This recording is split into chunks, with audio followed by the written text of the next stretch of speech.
Hello truckers, today we're going to hear an Extras POV web novel. Here we go. Chapter 1, How It All Began. Greetings, young denizens of Earth. My name is Seraph, and this is the domain of God. These were the words of a stunning angel, her voice as soothing as honey. The 29 students simply stared, dazed and utterly confused. Hovering elegantly in front of the pearly gates, she flapped her 6 wings as she radiated kindness and benevolence toward the confused bunch. She knew patience was key when dealing with these ones, considering they had been on a school bus barely seconds ago before getting transported to this mind-boggling place. It was a place brighter than daylight, despite there being no sun in sight. Clouds replaced solid ground, and the horizon seemed to stretch on endlessly. Other than a magnificent gate that stood behind her, there was nothing in sight for miles. After granting the students a few moments of silence, Seraph geared up to speak once again, but was interrupted by a barrage of murmurs from the crowd. What's going on? Where are we? Whoa, she's like an angel or something. What the hell? Did she just say the realm of God? Are we dead? The last thing I remember was that a massive truck was about to hit our bus. Please don't tell me we. The uproar was no surprise, and Seraph allowed it despite the chaos. Could anyone blame these teens? They had been on their way back from a class field trip when they were suddenly caught up in this mess. Everyone, please let's calm down. A commanding, masculine voice suddenly pierced through the chaotic space. Instantly, the room fell silent as each student recognized the voice. As the noise died down, a boy stepped forward, moving with a grace that seemed incredible for a human. I get it. We are all confused, but please, let's try to stay calm. Our questions will definitely be answered. Amid the collective unease, the student slowly nodded in agreement with the boy's words. His smile, both relatable and confident, worked like a charm, easing their worries and diffusing the tension hanging in the air. Find new chapters on nv/lbi.com. With his classmates calmed, the boy, his blonde hair swaying, strode towards the angelic figure observing the scene in silence. Excuse me, Miss Seraph, he began, addressing the angel. I'm sorry for the chaos. Could you please tell us what's happening here? Seraph smiled at the young man's question. Not only was he strikingly handsome, every inch the picture of human perfection, but he was also very polite. He seemed to be the only one who possessed the knack to properly address a celestial being like herself. Of course, she replied. Thank you, Miss Seraph, he said, bowing gently. What's your name? Seraph asked. Adonis. Adonis Levi. Adonis maintained his bow, earning a soft smile from Seraph. She found herself getting quite fond of this human. You can lift your head now, Adonis, she said, and as soon as the words left her lips, he complied. Listen up, everyone, Seraph began, capturing the attention of the nervous 28 students. Adonis, though feeling the weight of the moment, narrowed his eyes in determination. He couldn't afford to lose his composure. The fate of his classmates rested on his ability to stay calm. You were all on the brink of death, about to crash into a truck. The impact killed your driver and the teachers in the front. But just before any of you could meet the same fate, you were summoned here. The grim reality hit hard, eliciting small squeaks from some of the students. Adonis felt a lump in his throat but forced himself to remain composed. His classmates needed him to be strong. Their minds involuntarily conjured gruesome images of the buses only adults reduced to a bloody mess. Don't worry. You're not dead. But if you go back, the same fate awaits, death for all, Seraph continued, her calm tone belying the unsettling nature of her words. The students swallowed hard, fear gripping them as they listened. Despite Seraph's composed demeanor, her words rattled many. Fear was already settling in among the students. If I may? Adonis raised his hand, offering a respectful smile. Oh, Adonis, go ahead, Seraph encouraged. I just wanted to ask about the adults. I hope they didn't suffer, and I also want to express our gratitude for saving us, Adonis said calmly, once again diffusing some tension. They should be resting well. Their souls are at peace. There is no need to thank me, Seraph replied. Haha. Surely you are being emo. Excuse me. I have a question. A sharp feminine voice interrupted Adonis' response, redirecting everyone's attention to the speaker. My name is Alicia White. The class representative of our class, and if you don't mind, I'd like to ask you a few things. Alicia announced, her words polite but her tone stern, not even making an effort to hide her suspicion as she fixed her narrowed gaze on Seraph. What do you wish to know? Seraph asked. Firstly, Alicia began, her voice confident, why did you save us from certain death? I find it difficult to believe that only we would be spared while our adult guardians were killed. Apologies, but I find the convenience a bit suspicious. Alicia's words were blunt, but there was no denying the validity of her question.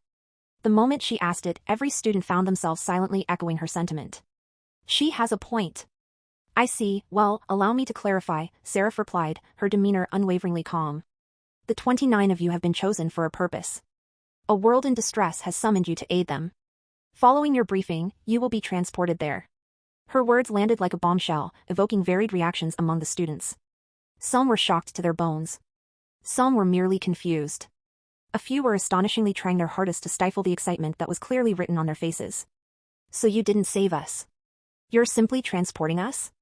Alicia's voice held a hint of disappointment, her lips forming a small frown. Correct. That doesn't sound very benevolent. I did mention there's no need for gratitude toward me. Tension surged between Seraph and Alicia, escalating rapidly until Adonis intervened. Please, Miss Seraph, can you tell us more about this other world and why we are being summoned there? This question completely shifted the focus of the students who were already beginning to panic. Everyone suddenly began to get curious about this world that was in distress. Once again, Adonis had managed to steer the conversation back on track. Seraph's smile widened slightly as she shifted her gaze and glanced at him. The world is named Trey, and its denizens are under a major threat from an opponent they cannot win against. In their desperation, they resorted to interdimensional summoning. You 29 were chosen because you would have died regardless, and so no viable resource was pulled from Earth. A few struggled to understand what Seraph was saying, but the meaning behind her words couldn't be any clearer.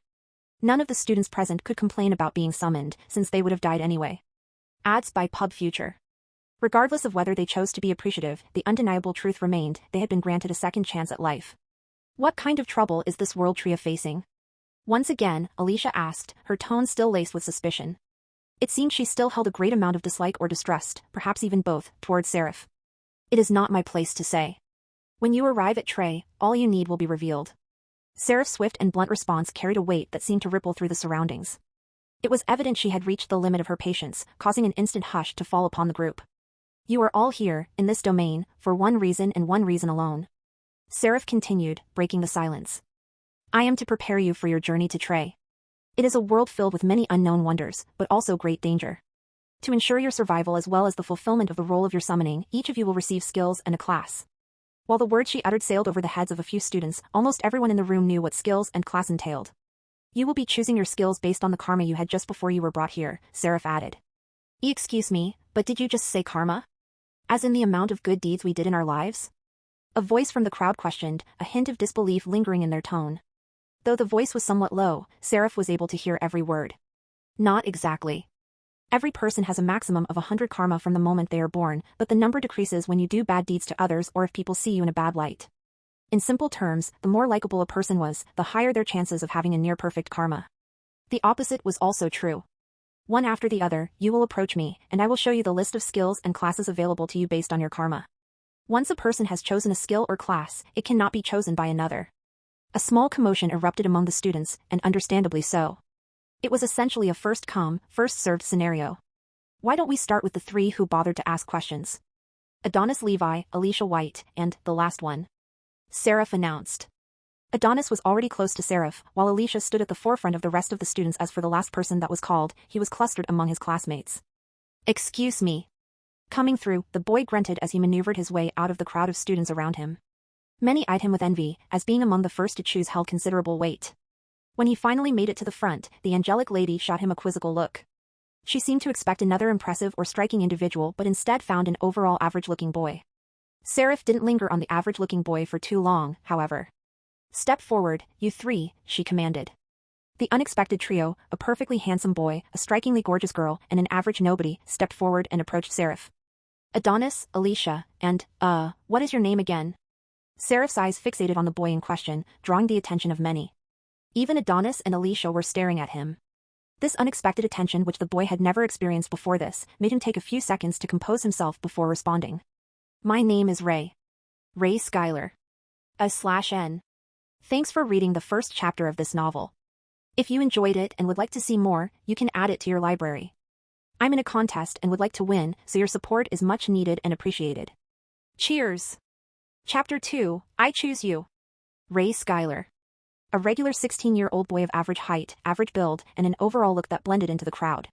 He wasn't a stranger to his classmates, but he wasn't exactly the life of the party either. Grades? Nothing exceptional. Friends? A few acquaintances, but nobody close enough to call a true friend. In school, Ray embodied the essence of average. Even his, well, let's say his gear down there? Yup, average too.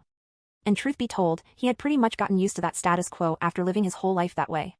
However, now that he was standing beside the two giants of his class, he was beginning to feel a little inferior, perhaps even less than average. This whole thing is a fluke. I didn't even raise my voice when I asked that question. How did I end up here? It felt surreal to be one of the first chosen to pick their skills and classes. Having played quite a few games himself, Ray knew how crucial these choices were in shaping a character's journey. Well, it's not like I was able to be more than average in gaming even with that knowledge, Ray thought, knowing that skills and classes in games always aimed for a balance, ensuring fairness for all players. But this wasn't a game, this was real life, where unfairness was as common as breathing. Ray was a living testament to that fact. If I can snag a solid class and a few decent skills. His thoughts drifted into a hopeful realm, a flicker of possibility shining through. Perhaps, just maybe, he could break free from the chains of his average existence. Suddenly, Seraph's captivating voice pierced through his thoughts, pulling him back to the incredible reality playing out before him. Amongst the boundless clouds, there they stood, Ray and his classmates face to face with the stunning angel, Seraph. Her pure white countenance was accentuated by intricate golden patterns on her attire, and her wings added a divine allure to her presence. Her gleaming golden eyes held an otherworldly beauty, resembling the most precious of gems. Ray, like the rest of his classmates, found himself utterly captivated by just a single glance at Seraph. His thoughts raced as Adonis stepped forward, prompting Ray to focus keenly on the unfolding selection process. He hoped to gain some advantage by closely observing Adonis's choices for his class and skills. After all, Adonis was the class's golden boy, popular, good-looking, athletic, and genuinely kind. He effortlessly connected with everyone, including Ray, in the few conversations they'd shared. Will I really get a peek at what Adonis picks? Ray mused internally, a glimmer of hope flickering within him. But his hopes were dashed when, at the very moment Adonis reached for Seraph's hand, a blinding light enveloped them both. In that shower of light, Ray couldn't make out a thing, realizing that the same shroud of light must have obscured the view of the rest of his classmates. Damn! Guess it won't be that easy, Ray muttered in disappointment, understanding that the path ahead wouldn't be as straightforward as he'd hoped. Despite being a little disappointed, Ray was also quite relieved. This way, even his choice would not be revealed to everyone else. It would have been awkward if that was the case. Foasish. Just a few seconds after the blinding light shrouded the two of them, it dissipated. Congratulations on choosing your class and skills, Adonis. You may move to my far right since you've now chosen. In just a few seconds? Maybe time moves faster within the dome of light. Ray had many questions, but he decided to observe whether it would be the same for Alicia. Adonis gracefully moved to Seraph's far right as instructed, and Alicia walked closer to Seraph for her turn. She's as pretty as always, Ray mused to himself, a soft smile forming. Alicia White was a name known to every guy in their class, if not the entire school. Regarded as the pinnacle of beauty, her long, lustrous brown hair and a face that seemed carved by the gods captivated anyone who glanced her way. But now, standing in the presence of Seraph, perceptions might shift. Alicia remained stunning, yet against Seraph's ethereal presence, her beauty seemed to pale in comparison. Despite this, she held her own charm. She earned the spot of our class representative through popular vote, Ray recalled. And she's been incredible in fulfilling her duties. Ray held a genuine fondness for Alicia, liking her as a person. Her inquisitive nature and persistence while questioning Seraph had earned Ray's admiration. He wasn't obsessively crushing on her or anything, but he definitely thought very highly of her. I bet Bill still sees her as a goddess. He's been crushing on her since middle school, Ray mused, spotting his best friend, Billy McGuire, still fawning over Alicia. Some things, it seemed, never changed, and Ray couldn't help but smile at the familiar sight. Just like with Adonis, a beam of light shrouded Alicia, and both she and Seraph were shielded from everyone's sight. This lasted for a few seconds as well. My theory must be true. Time flows differently within the light field. As the light faded, Ray felt his heart thumping hard against his chest. It was his turn now. Next, Seraph announced, her gaze fixed on him. Ray's heartbeat raced the instant he locked eyes with Seraph. It wasn't his norm to hold prolonged eye contact, but he felt it would be impolite to look away. Luckily, she averted her gaze first, granting him a moment of relief as he approached her. Phew! With each step nearer, his heart thudded faster in his chest. Give me your hand, her voice, like a melody, reached out to him. As Ray extended his hand, he caught a whiff of Seraph's scent, an intoxicating blend that surpassed the most captivating aromas. She seemed to embody an aroma beyond perfection, momentarily leaving Ray dazed. Your hand, her voice broke his trance, and he hastily complied, feeling awkward for his earlier hesitation. Sorry. Ray stammered, berating himself internally for his embarrassing slip-up. I'm so stupid. What was I thinking? Sneaking a glance at Seraph, he sought her reaction, fearing he'd offended her. To his relief, she seemed unbothered, almost indifferent, displaying no emotion on her face. It was as if his presence barely registered with her, leaving Ray feeling both embarrassed and relieved at the same time. Vooshoosh! As the radiant light encased them both, Ray felt his heart race even faster, now that it was just the two of them. The closeness intensified the allure of her scent, and her touch felt as soft as a whisper against his skin. What am I doing? Ray's mind raced, aware that he shouldn't entertain these thoughts, it might come off as creepy. But he was a guy after all, and he reasoned that anyone in his shoes might think the same way. However, before he could rationalize further, a jolt of shock surged through him at Seraph's unexpected words. I can hear your thoughts, you know? Yeah. Ray's response was instinctive, his gaze meeting the disapproving glare of the angel before him. A heavy, uncomfortable silence hung between them, stretching into unbearable seconds. I am sorry. Ray finally managed to mutter, the weight of the silence pressing down on him like a heavy burden. Let's just get this over with, Seraph sighed, her words hitting Ray like a blow. It felt as though he were nothing more than an inconvenience, a throwaway piece. It's fine. I deserve it. Besides, I'm used to this. Ray, accustomed to being met with disinterested or disconcerted gazes due to his averageness, found this treatment nothing out of the ordinary. Before I show you the list of classes and skills, there are a few things you should know. Seraph resumed her official tone, as if the previous exchange had never occurred, or maybe she simply didn't care. It seemed she had already forgotten everything that just happened. All skills and classes are given tiers based on their potency. This ranges from SSS tier to F tier. Naturally, SSS tier is the best, and F tier is the worst. Ray understood this much. However, just as with everything in life, there had to be a catch. SSS tier skills and classes are the most expensive, and F tiers are the cheapest. The value is measured by karma points. Seraph further broke it down for Ray, and it ended up looking something like this when it came to skills. SSS tier, primeval. SS tier, divine. S tier, absolute. A tier, grand. B tier, greater. C tier, mid. D tier, lesser. E tier, low. F tier, lowest. As for classes, the higher the tier, the more unique and the more special privileges come with it. Ray realized he needed to make the right choices on classes and skills within his allotted karma points from his life on Earth. So, how much karma do I have? Ray interrupted, his curiosity getting the better of him. I was getting to that, Seraph responded, her slight frown indicating her displeasure at the interruption. Ray instinctively recoiled at her glare, immediately apologizing, as sorry. Whatever. Seraph's dismissive response left Ray feeling like she was being unnecessarily sassy. Any attraction he might have had toward her began to dissipate rapidly. Finally, Seraph revealed, your total karma points are 57. That's pretty average, all things considered. 57? But it was 100 at birth. How? Ray's mind raced with questions.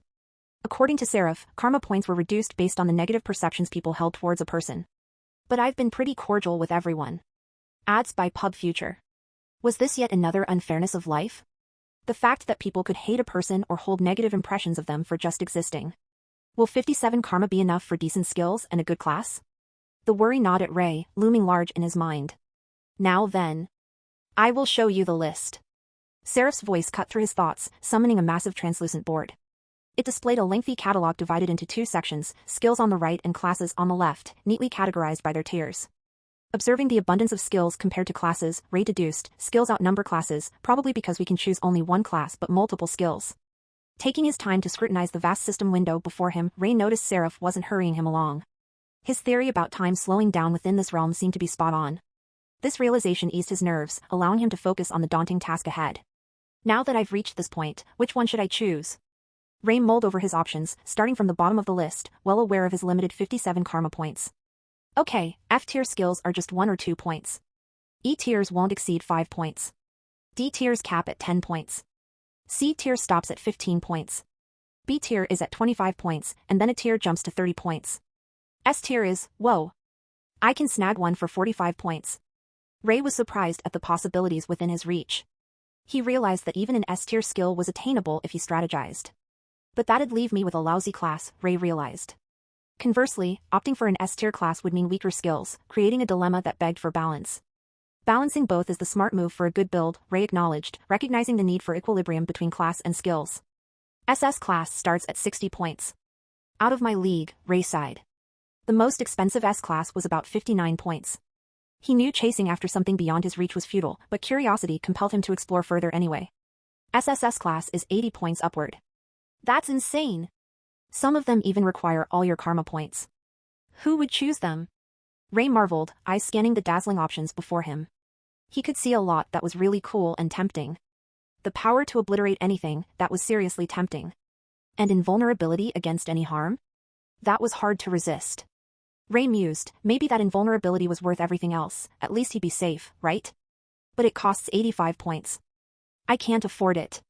In the end, he settled for the B-tier selections. Perhaps even a dip into the C-tier for a broader range. Being a one-trick pony wasn't really what he wanted, but Ray figured having multiple skills for versatility was the smarter move. I'm pretty average at everything anyway. It would be nice if I could do a bunch of things instead of just one or two. His gaze drifted downwards, ready to explore, until it snagged on something amid the SSS tier skills. Hold on, this is... It was a skill. This is... The skill was incredibly expensive. It seemed impractical, as it would demand absolutely everything from anyone who dared to acquire it. I have a question, Seraph, Ray ventured, his gaze locked onto the skill before him. He noticed a faint frown crease on her brow when he summoned her without the usual reverence, skipping any honorifics in his address. At this point, Ray couldn't care less. His focus was solely on the answer he sought. What's your question? Seraph responded, barely hiding her irritation. At this point, Ray wasn't concerned about appeasing her. In the end, she couldn't hurt him. There's no need to be like Adonis and suck up to her. This skill... Ray gestured toward the SSS tier skill in question. It mentions costing 100% of initial karma points. Does that mean it doesn't matter how many karma points I have? Whether it's 1 or 99? Among the array of SSS tier skills and classes sharing the same description, Ray's eyes remained fixed on one for a singular reason, a reason that set his heart pounding fiercely. What? It says that there? That's likely I understand, Seraph's tone hinted at an unsettling realization. Suspense hung heavy in the air for a fleeting moment. However, before Ray could hold his breath in anticipation, Seraph continued, indeed. However, since it refers to initial karma points, the moment you make a purchase, those points are no longer accessible. In that instant, relief and excitement collided within Ray, causing his eyes to widen in sheer revelation. What Seraph said aligned perfectly with his suspicion. Even someone with an average karma point can get an SSS tier skill. Ray's mind raced, his concern about the accompanying class taking a back seat to his burning desire. As long as I can wield this skill, that's all that matters. Visit en Velben. CM for EU ovals. With a near-manic grin, he pounded the selection with such fervor that his fingers trembled. I choose you. Thanks for reading. I hope you enjoyed the chapter. This is a story about how an average guy, an ordinary boy, gets an ability that changes his life. It should be fun. Chapter 3, Farewell to the Domain. Are you really sure? Seraph's words carried a note of caution, a vibe that made Ray pause. Her face mirrored her concern, telling him she didn't want him to acquire the skill. But since when did he care about her wishes? Absolutely. Ray's certainty surged within him. This skill, this chance, it held the power to transform his life entirely. I'm just average at everything. But with this power. I don't have to settle for that. Thoughts raced in Ray's mind. Whether he ended up with a decent class was no longer his primary concern, all that mattered was the skill. Okay, then. Now that you've bought the SSS tier skill, Doppel, you won't have any karma left to obtain a class. Seraph's confirmation echoed what Ray already knew. He was about to become classless. Maybe there's a hidden advantage to that, Ray mused silently. I can still hear your thoughts, you know? Seraph interjected, catching Ray off guard. The moment Seraph's words interrupted his thoughts, he felt a slight shiver within him. Her presence was impossible to ignore. There's no hidden advantage, and there's no such thing as being classless. She added with a sigh. Ray stammered. You'll be granted the default class, Commoner. The same class the average denizen of Trey has. Oh. Ray's heart sank at the mere sound of the class. If everyone had it, it couldn't promise anything pleasant. Are there any benefits? Ray's curiosity drove him to ask. None. You're just a commoner, Seraph replied matter-of-factly. Ah. Disappointment tinged Ray's voice. What did he expect? Being average never came with perks. Okay then. I get it. Are we finished? Ray inquired, eager to conclude this disheartening conversation. He had gotten his class and skill, so by all respects, he was good to go. So impudent. The muttered comment from Seraph reached Ray's ears, too faint to make out the words. What was that? We're done here, Seraph declared, brushing off Ray's inquiry with a casual wave of her hand. The veil of light enveloping them faded, revealing the world around them. So this is what Adonis and Alicia experienced, huh? I wonder what skills and classes they chose. Ray pondered, his thoughts drifting to his companions. With their popularity and charm, Ray speculated they likely possessed at least one S-tier skill and rested comfortably in the A-class league. Maybe they even aimed for the SS or SSS tiers, Ray mused. Their karma probably afforded them such options effortlessly. I don't know if they chose to give up all their karma points for only one skill or class, though. If that's the case, they'll only have one power. Or maybe, well, who knows? Next, Seraph's call jolted Ray from his reverie, prompting him to step away from his position. In the midst of it all, he realized his hand was no longer clasped with Seraph's. Well, chances are I won't see her again. Ray accepted the likelihood, pushing thoughts of Seraph aside and focusing on his new skill. There's so much to do. After the initial trio completed their selections, Seraph adopted a fair approach, calling out names in alphabetical order to ensure equity. This method ensured even a loser like Billy, known as Bill to his closest friend, Ray, had an early chance to choose his skills and classes. For a few, despite their popular status within the class, they found themselves relegated to the back of the line. This unexpected shift in the established hierarchy significantly altered the mood among the students, yet there was nothing they could do. Not against a literal angel. VSITN 0, V, L/B, I, N, for the best novel reading experience. The process continued until each student had their turn to select. Finally, when the last selection was made, Seraph, now positioned to their right, turned towards them. A smile graced her face, visibly relieved to be finally done with the students. As Otherworlders, you'll understand the languages of Trey and possess considerable strength than natives. But remember, wield your powers responsibly, Seraph emphasized, her words resonating with many while others sported mischievous expressions. Power corrupts and absolute power corrupts absolutely. Never forget that. Watch out for one another and this world you've been summoned to, she advised, her tone carrying a weight of caution. For some, it was now sinking in, the realization that they were truly departing for another world. The elegant gate behind Seraph swung open, her hand gesturing toward it. You may now pass. Ads by Pub Future. It seemed that not everyone was confident in their ability to survive the trials that awaited them. As the students moved forward, a blend of confidence and uncertainty propelled them toward the unknown. Adonis and Alicia took the lead, followed by the rest of the group in their wake. Farewell, young ones. May your purpose be fulfilled, Seraph's parting words echoed, the final sentiments before they stepped into the gaping gate that seemed to lead to nowhere. And then, in a radiant beam of light, one by one, the students vanished from the expanse. With their departure, the domain now stood empty of their presence.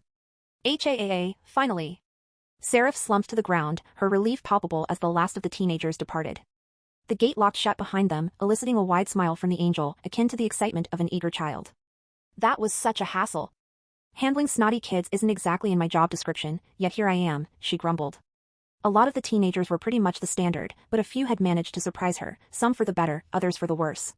Why couldn't they all be like that Adonis kid? TCH, whatever. At least I can finally have my break, Seraph muttered with a hint of frustration. Rising slowly from her spot, she brushed off the lingering cloud particles that clung to her robe. Fortunately, the transition of the summoned souls had gone smoothly. Still. Her voice trailed off, her gaze narrowing in contemplation. Who would have thought there'd be such a glitch in the system? 100% karma points? It should have been 100 karma points. The skills and classes requiring 100 karma points were essentially ornamental, an impossible feat for anyone to achieve. And yet that kid managed to get his hands on one. Ray's name echoed in Seraph's thoughts. How troublesome. Realizing the glitch, she rectified it before the next person made their selection, but it was already too late for Ray. The boy had already slipped through the oversight. He got away with a skill no one should have. Him of all people. If it had been Adonis, she would have had no issues. It is impossible to flag or revoke the skill now that it's bound to him. Should I be concerned? Nah, no need. With a dismissive shrug, she pushed aside her thoughts. An average kid like him, such a powerful skill is wasted. The teenagers were no longer her concern, she was officially on break. Whatever happens next is none of my business. Wearing a deliberately sweet and oblivious smile, Seraph unfurled her wings and soared high above the cloudy platform. Her ascent enveloped everything beneath her in a misty haze. I wonder how they'll react once they discover what's in store for them, she chuckled to herself, finding amusement in the situation. The thought brought a smile to her face as she ascended further, leaving the students in their fate behind. Sorry for the long introduction to the book. It's now time for the real story to begin. Buckle down as we delve into the novel together. Please comment and send your power stones. It really goes a long way to help me. Cheers! Chapter 4, Arrival at Trey. Otherworlders, we plead for your help to save our world from ruin. These were the first words that hit the ears of the students as they stepped through Seraph's gate into the unfamiliar realm. A mix of voices, a combination of tones and pitches, echoed through the air, clearly coming from a gathering of people. Initially blinded by a brilliant light upon arrival, the 29 students struggled to see their surroundings. Gradually, the light dimmed, unveiling the scene before them. Once they could see, their eyes were greeted by what welcomed them to the new world. Ah. Most of them mumbled in wonder. The students were standing in a massive, luxuriously furnished room. Awe slipped from the lips of most in awe and amazement. The students found themselves in an expansive, lavishly decorated chamber. Chandeliers resembling dazzling diamonds hung from the ceiling, illuminating walls seemingly painted in gold. Their reflections gleamed on the polished marble floors, while intricate murals adorned the walls, lending an extra touch of luxury to the surroundings. Describing it as breathtaking would not have been an exaggeration, yet the students managed to maintain their composure.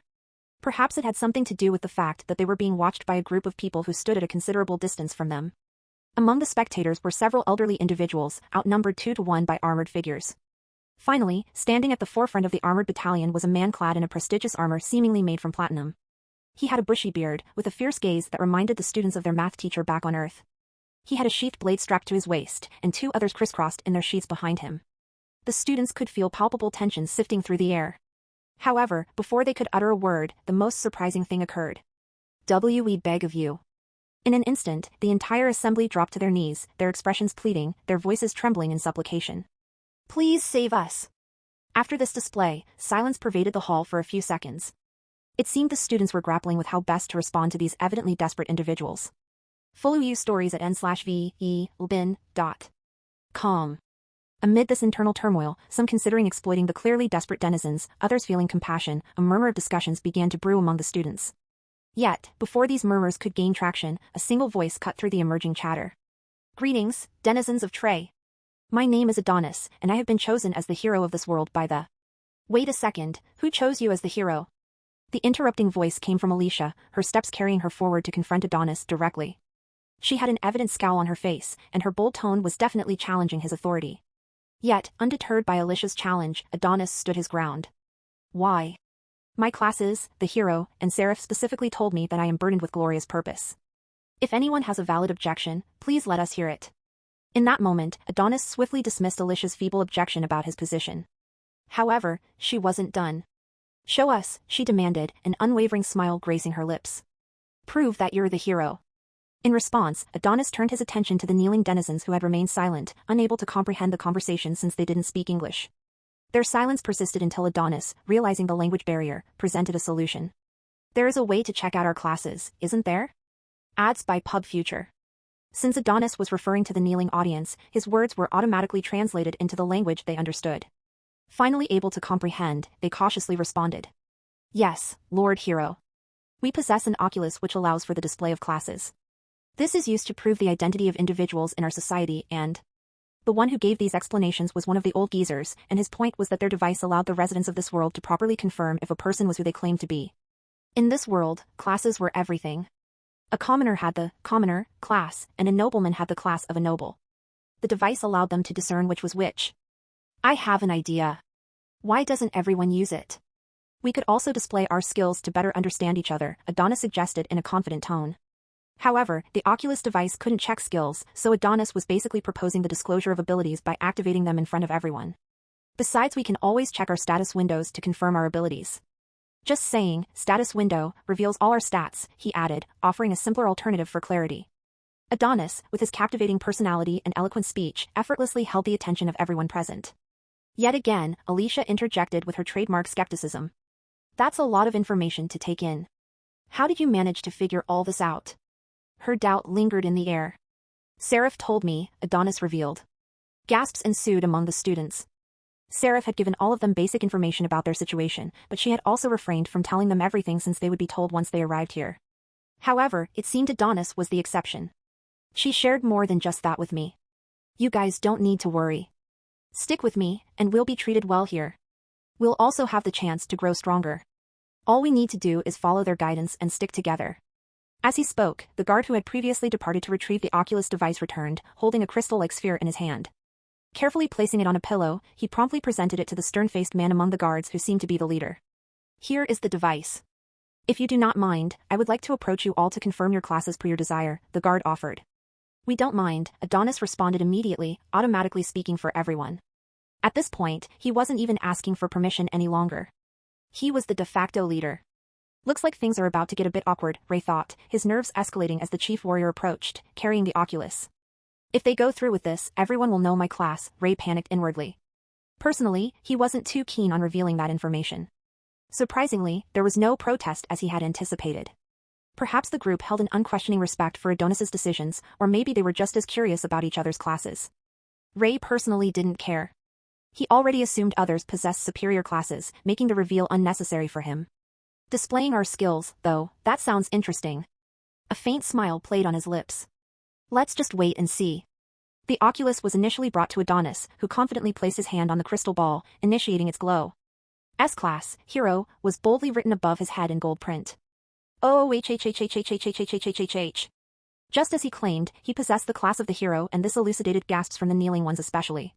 You may all rise.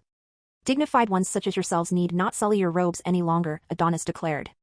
In response to the words of Adonis, the old ones rose to their feet.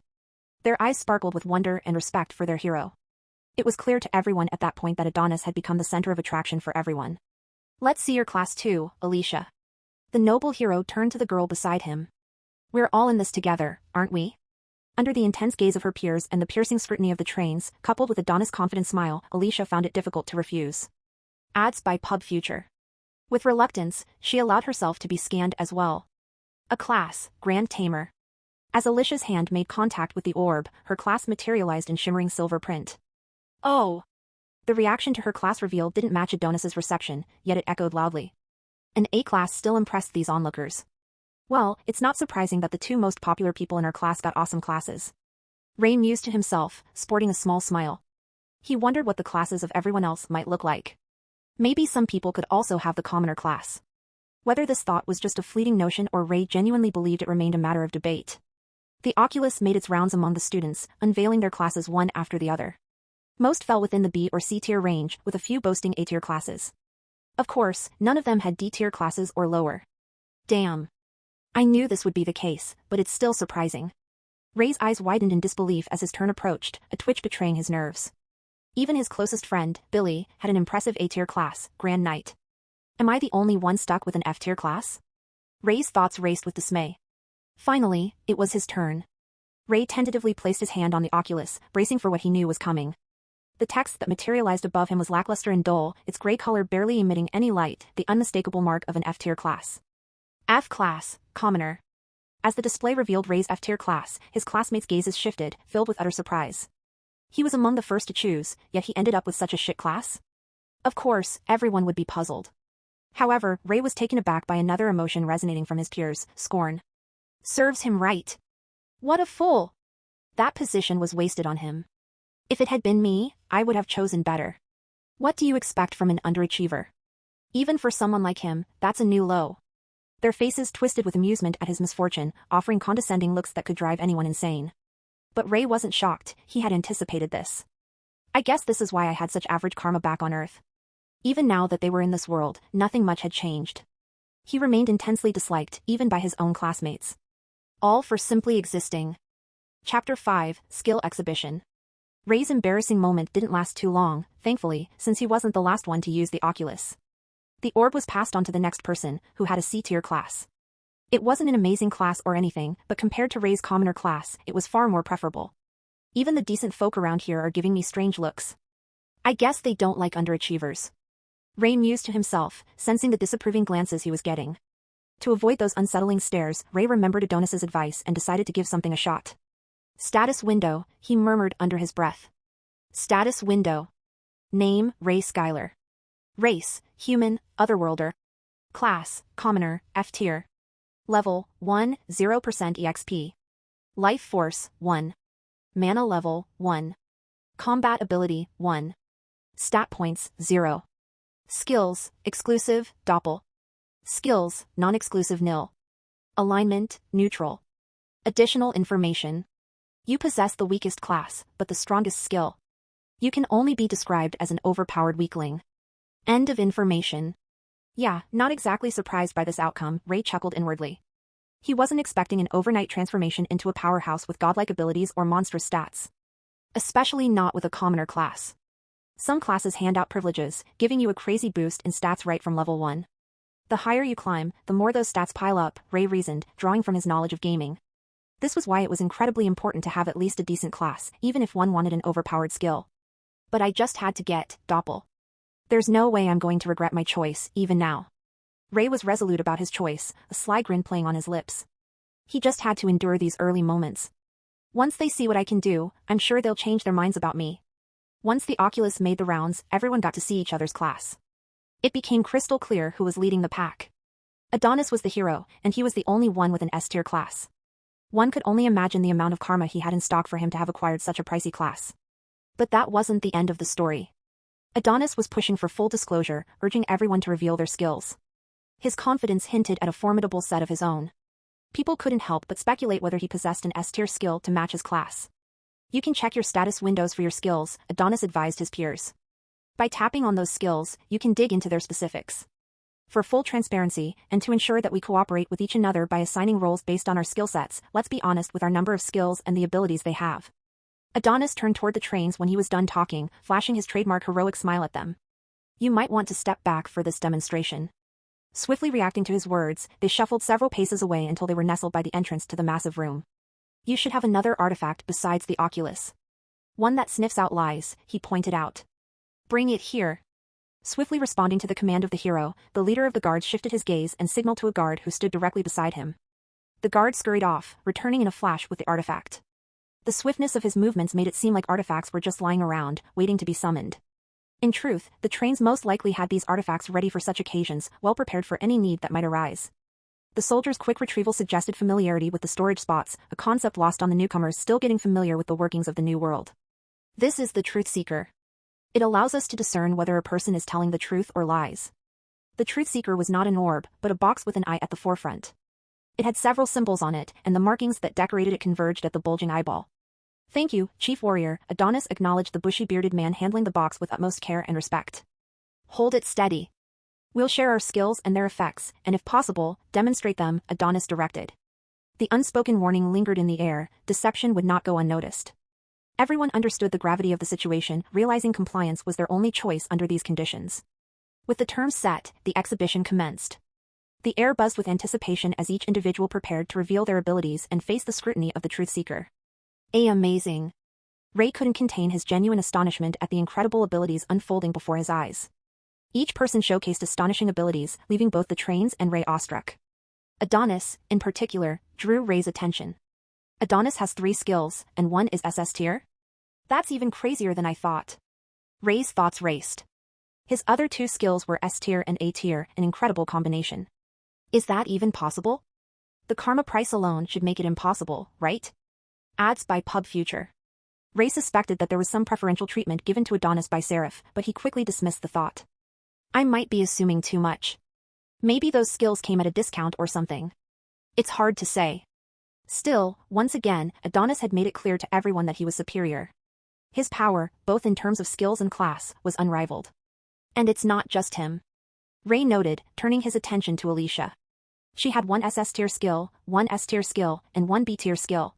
She was also an absolute beast in her own right. The others have some seriously decent skills. This is insane. Ray marveled at the impressive array of abilities his peers possessed. His best friend from school, Bill, was no exception.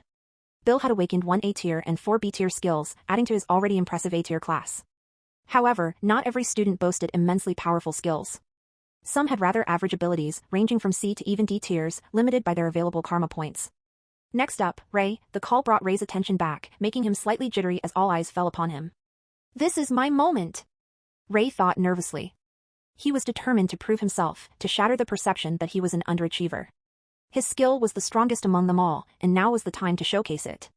As Ray stepped forward, whispers surrounded him, hateful and dismissive. I bet he's got some useless skill. He's just wasting our time, honestly. Why is he smiling? Can't be anything worthwhile. It's gotta be a C tier at best.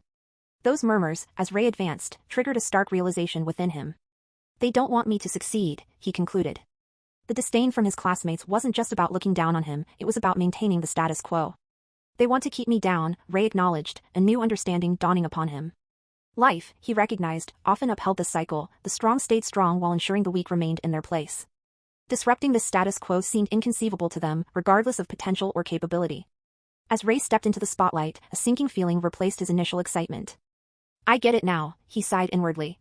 His smile faltered, fading into the background as a sobering realization settled in. No point trying, he concluded bitterly. In their eyes, he was already pegged as the underachiever of the group. At that moment, Ray made a choice. If this is what they expect, he resolved, a small smile reclaiming its place on his lips, then so be it. I'm okay being an extra. Chapter 6, The Power of an Extra. All eyes were on Ray. As he stood before Adonis and the head guard who held the truth seeker, an air of tension wrapped around him. Faces in the crowd held a mix of curiosity and uncertainty, or the lack thereof, everyone with various expectations. And then, breaking the silence. How many skills do you have, and what are their names? Adonis asked calmly. He had automatically taken the role of proctor, and no one dared complain considering how honest he had been with everyone about his powers. And how extraordinary those powers were. Ray replied firmly, I have just one skill, named Doppel. A murmur swept through his classmates, hushed gasps and whispers tinged with surprise. The sheer surprise arose from the absurdity of someone bearing an F-tier class possessing a single skill. The astonishment lingered in the air, palpable among those gathered. Pfft.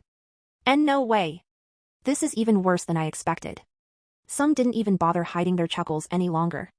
Those who thought they had it bad, thanks to only having a few decent skills, and perhaps an average class, felt extremely relieved to see someone worse off than them. This too was part of life. But a sudden voice cut through the mockery. Everyone, please be silent. I will not allow you to speak about one of our classmates like that. He proclaimed firmly, his tone commanding attention. It instantly caused an absolute lull among the murmurs and snickers. The voice was Adonis, and he had a deep frown of disapproval on his face. Ray is one of us. You are all judging him without even knowing his full capabilities.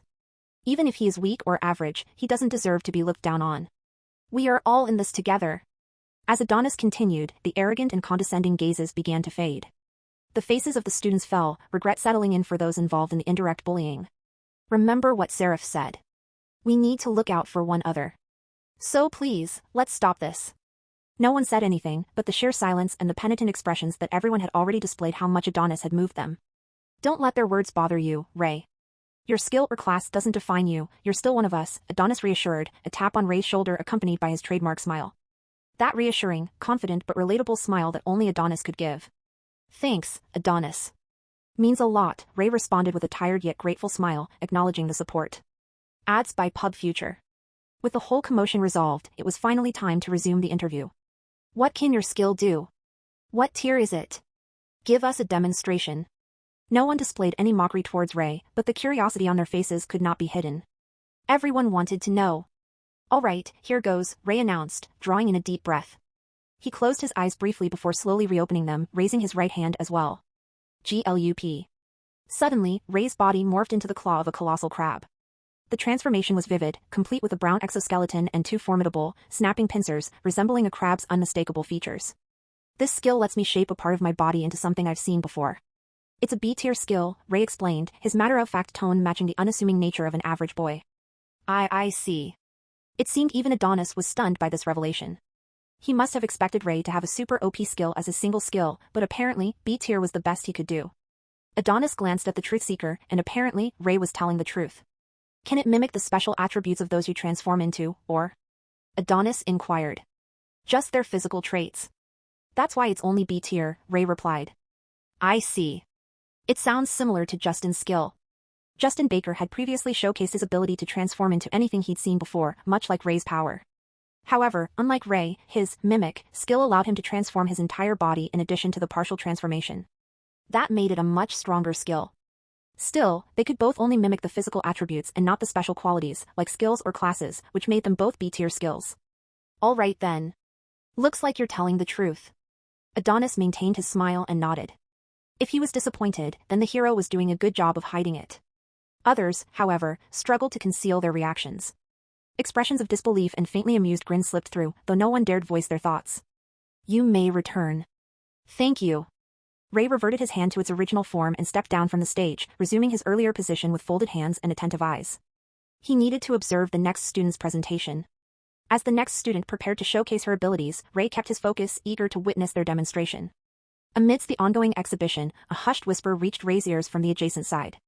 Hey, I saw your exhibition, and I thought that was a pretty cool ability, the voice whispered. Despite the suddenness, Ray remained unfazed, his attention fixed on the showcase. I was wondering if... Ads by Pub Future. Before the speaker could finish, Ray interjected, I'm sorry, but could we talk later? I'm occupied right now, without sparing a glance in their direction. Ray's focus remained fixed on the ongoing presentation, his curiosity undiminished by the interruption. I follow EWS stories at nvl/by/n.com. Oh, okay, came the subdued response. Ray vaguely registered the fading footsteps, assuming the person had left, as he continued to immerse himself in the unfolding exhibition. For him, nothing mattered more at that moment than the display before him. Ray let out a heavy sigh. I was rude, wasn't I? That wasn't my intention, but I can't afford any distractions right now. Even before Ray's turn, he'd meticulously observed each of his classmates' exhibitions. That resolve remained unshaken. I have to see them all. Why? To Ray, the answer was straightforward. It was due to his skill, Doppel. I made everyone believe it's just a B-tier skill when it's so much more. His success at deceiving everyone was due to his attentive observation during the display of skills. Understanding the intricacies of each skill he saw was fundamental to his own. That was the essence of his unique ability. Skill details. Doppel. Tier, SSS. Ability, allows the user to mimic the nature of any ability that exists as long as he has seen it once, down to the appearance and quality of what he mimics. Number of abilities obtained, 75. Limit count, 75/100. I've acquired the skills of over 20 of my classmates, Ray realized, a sense of quiet satisfaction creeping in.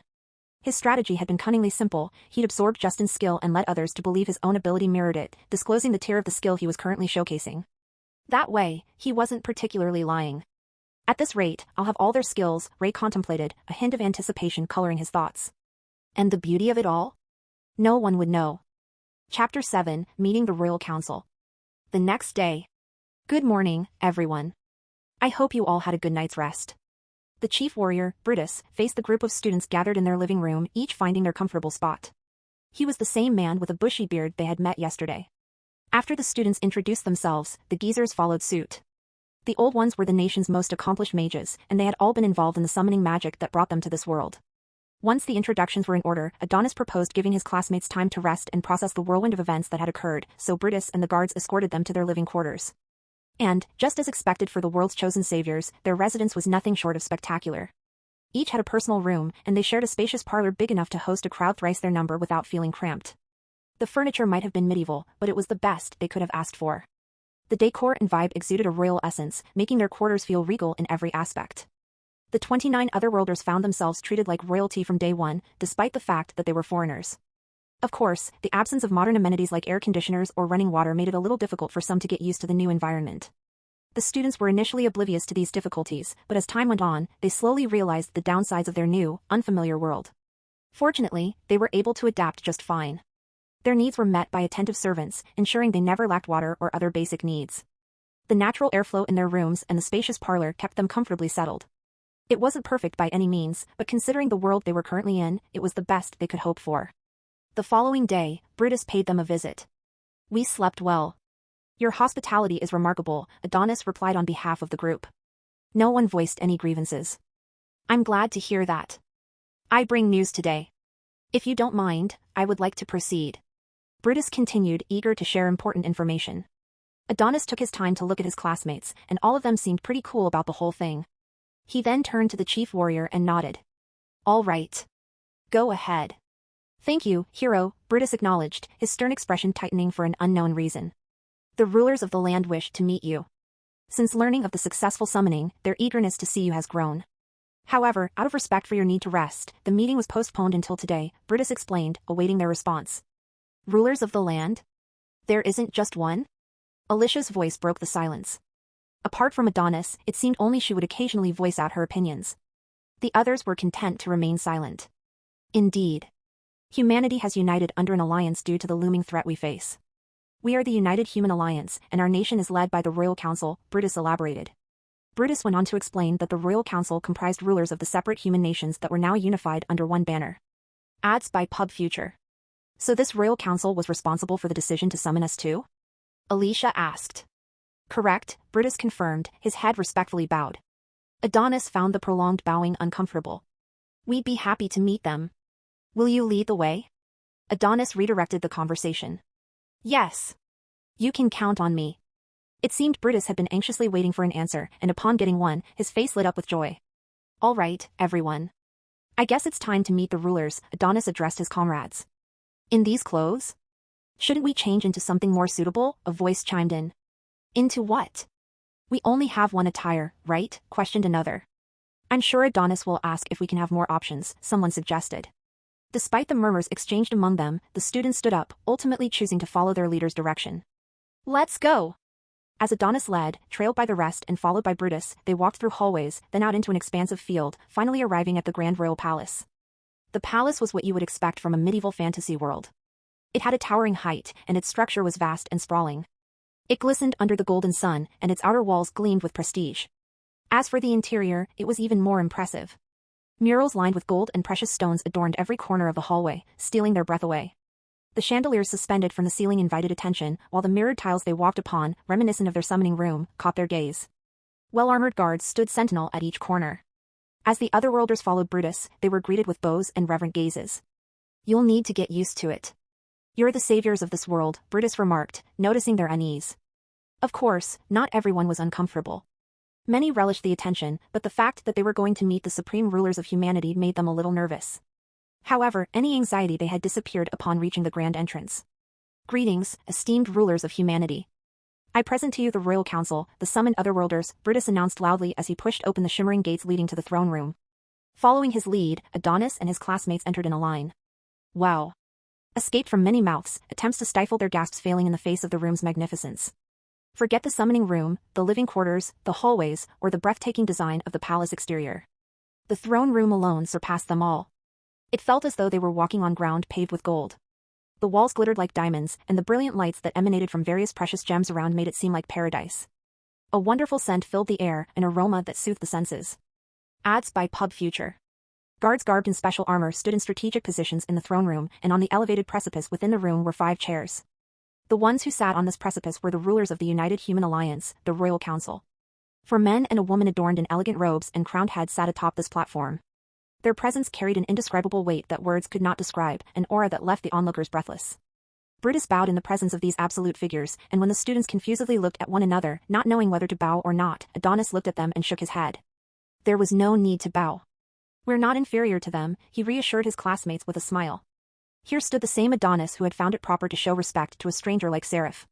Yet, he didn't find it necessary to bow before these royal dignitaries. All west ch.rs on n.o/vli/n/.cm.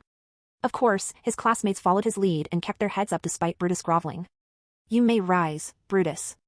You are welcome, otherworlders. The man at the center spoke, his voice surprisingly calming. He appeared to be the youngest among the 5, probably in his early 30s, yet he was given the honor of speaking first. Brutus immediately rose to his feet and bowed slightly before assuming a formal stance. I don't see Lucielle. Is she still unwell? Inquired the woman among the seated council members. She seemed only slightly older than the one at the center, probably nearing her 40s. Yes, Your Grace. She's yet to recover from the toll of the summoning magic, Brutus replied with a slight tremor in his voice. Lucielle held the esteemed position of Grand Mage within the United Human Alliance. According to Brutus, she had led the charge in the summoning ritual.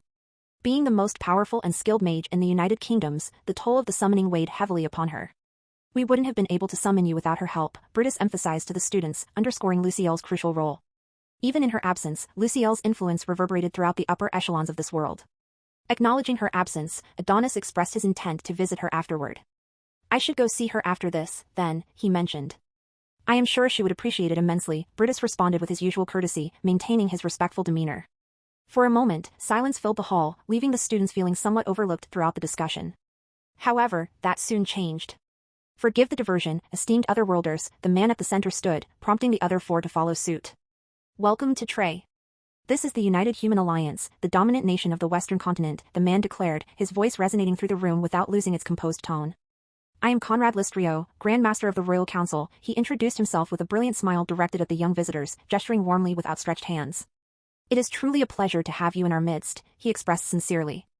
Chapter 8, The Mission. Grand Master Conrad Listrio stepped forward, introducing himself and the other members of the council just as he began addressing the otherworlders. He felt a genuine honor being in their presence, enough to prompt him to rise from his seat.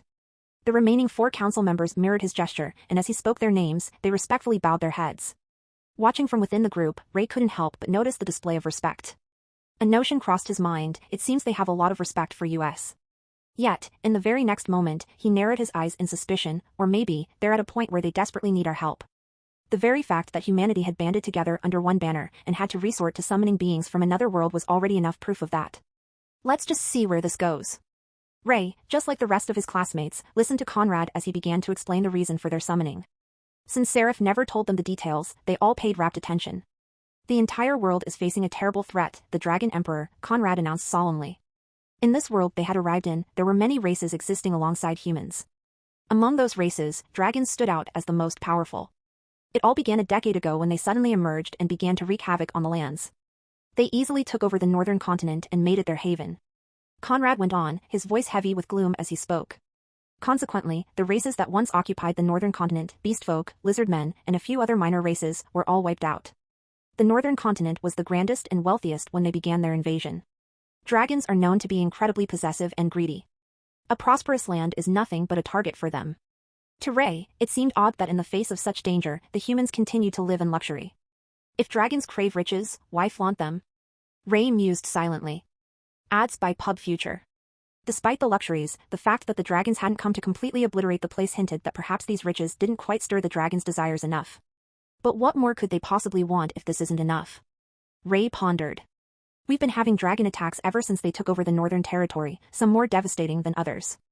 It was only after an entire human nation was destroyed by a dragon attack that the rest of us decided to band together under a banner. Ultimately, it boiled down to a united we stand, divided we fall situation. So what do you need us to do exactly? Face those dragons in your stead? Ward off the dragon attacks? Alicia cut to the chase, her tone demanding clarity from Conrad about their intentions. The Royal Council could no longer dance around the truth. They had to lay bare their true motives, revealing what they expected from these young teenagers. We need you to take down the Dragon Emperor and rid this world of dragons entirely. Until that task is accomplished, peace will remain an elusive dream, Conrad declared. While many had suspected this would be their request, the weight of the word still sent shockwaves through the room, audible gasps mingling with the tension. So that's the deal, huh? We're basically their soldiers, Ray concluded within his thoughts. He harbored no animosity toward the kingdom. If their tale was true, they were truly in terrible danger due to the dragons. It seemed only logical for them to resort to any means necessary to solve the problem. In situations like this, sometimes the ends justify the means, he reasoned, acknowledging that their selfish actions could be justified by their urgent circumstances. Moreover, if they hadn't been summoned, death would likely have been their fate anyway. What room was there for resentment? Maybe we should discuss among ourselves. We'll do it, Adonis's resolute voice abruptly cut across Alicia's cautious suggestion. What? Alicia and others reacted sharply to Adonis's unilateral decision. Not only had he failed to consult anyone else, but he also spoke as if he could read their minds. Hey, Adonis! You can't just... Alicia stormed toward Adonis, her eyes blazing with anger. Dragons, even in the modern world, were known as incredibly powerful forces. Every student in the room had definitely seen one or two movies with dragons in them. Yet here they were, being asked to confront these formidable beings. Relax, Alicia, everyone, calm down, Adonis interjected in English, directing his soothing words specifically to his peers. His tone carried a reassuring gentleness. Ads by Pub Future. A small smile began to form on his face, and his enchanting eyes drew everyone in. Just trust me. I've said it before, if we stick together and follow their guidance, we will be fine, Adonis assured, though skepticism lingered among many students evident in their expressions. We are much stronger than the natives of this world. Seraph said it herself. There was a reason why the trains had to summon them in the first place. Sure, the dragons sound formidable, but I'm sure we can take them. Besides, if we decide to help them, I'm sure they'll have no choice but to listen to all our demands and cater to our needs. Adonis' final words made everyone realize the illusion of a choice that they had. They were in another world, and they were pretty much dead in their old ones. Unless they wanted to wage war against this human alliance, which wouldn't really be helpful for either side, the best way to get what they wanted was to establish diplomatic ties with the nation. We're essentially their best hope, Adonis asserted. If we align with them, they'll have to accommodate our every need. Besides, by training and learning, I'm sure we'll be ready to face the dragons. The moment he finished speaking, there was silence among his audience. Adonis, his smile widening, blonde hair framing his face, looked at them expectantly. Well, he prompted, seeking their agreement or dissent. Did Seraph tell you all this too? Alicia's unexpected question lingered in the air, but Adonis remained unfazed. No, he admitted with a nonchalant shrug, just a hunch. Implicitly, everyone understood the unspoken directive, follow Adonis. With his determination set, the remaining student's best bet was to hitch a ride on the Adonis Express. I was on board the Adonis train from the start, Ray thought to himself, suppressing a smile. Training to be stronger. Fighting dragons. Saving the world. He needed them more than anyone else. How else will I be able to use all my skills?